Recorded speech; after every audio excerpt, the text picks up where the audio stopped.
Assalamualaikum warahmatullahi wabarakatuh.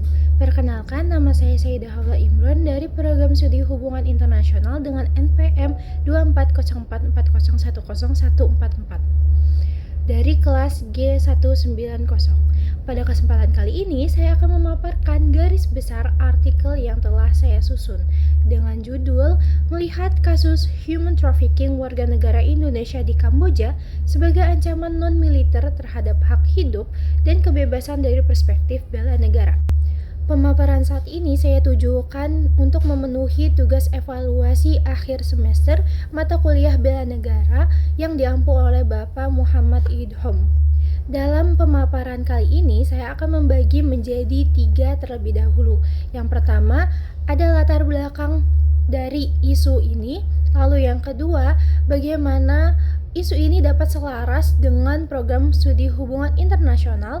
Dan yang ketiga, ada nilai bela negara dalam kasus ini. Kasus perdagangan manusia dan juga perbudakan terhadap warga negara Indonesia di Kamboja bukanlah merupakan isu baru, tetapi isu ini sudah terus berulang sejak 2023. Dan isu ini juga menunjukkan terdapat pola yang semakin kompleks. Banyak warga negara Indonesia yang berangkat dengan harapan mendapatkan pekerjaan yang layak. Namun, kenyataannya justru terjebak dalam praktik penipuan, perbudakan modern, hingga kekerasan oleh jaringan kejahatan terorganisir lintas negara di Kamboja. Isu ini tentu menuai sorotan publik di kalangan warga negara Indonesia, karena tidak hanya menyangkut pelanggaran hak asasi manusia saja, tetapi juga menunjukkan terdapat kelemahan perlindungan terhadap warga negara di Indonesia di luar negeri. Oleh karena itu, kasus ini tidak bisa dipandang sebagai persoalan individu semata, melainkan menjadi masalah serius yang menyangkut tanggung jawab negara dan masyarakat.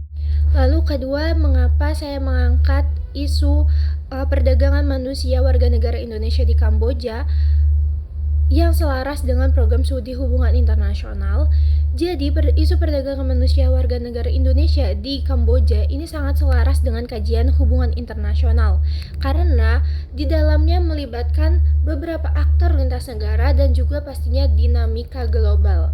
Kasus ini juga menyentuh hubungan bilateral antara Indonesia dengan Kamboja, peran diplomasi dalam perlindungan warga negara, serta keterlibatan organisasi internasional dan rezim internasional terkait perdagangan manusia.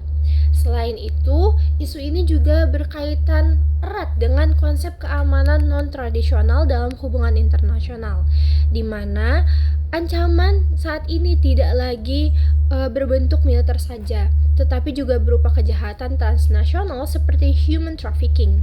Dengan demikian, kasus ini menunjukkan bagaimana isu kemanusiaan, hubungan internasional, dan kebijakan luar negeri saling terhubung dalam praktik nyata.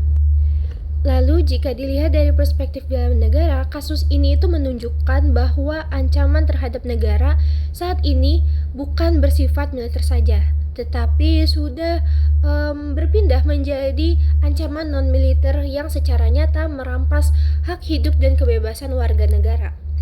Respon masyarakat yang bersuara, membangun kesadaran publik, serta mendorong negara untuk bertindak mencerminkan nilai-nilai bela negara, seperti cinta tanah air, peduli terhadap sesama warga negara, dan juga kesadaran berbangsa dan bernegara.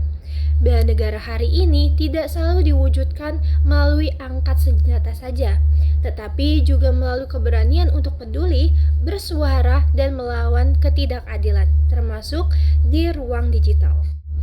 Baik, sekian penjelasan dari saya mengenai isu perdagangan warga negara Indonesia di Kamboja. Jika teman-teman ingin memahami kasus ini lebih mendalam, silahkan scan kode QR di sebelah sini untuk membaca artikel lebih lengkapnya. Sekian, terima kasih.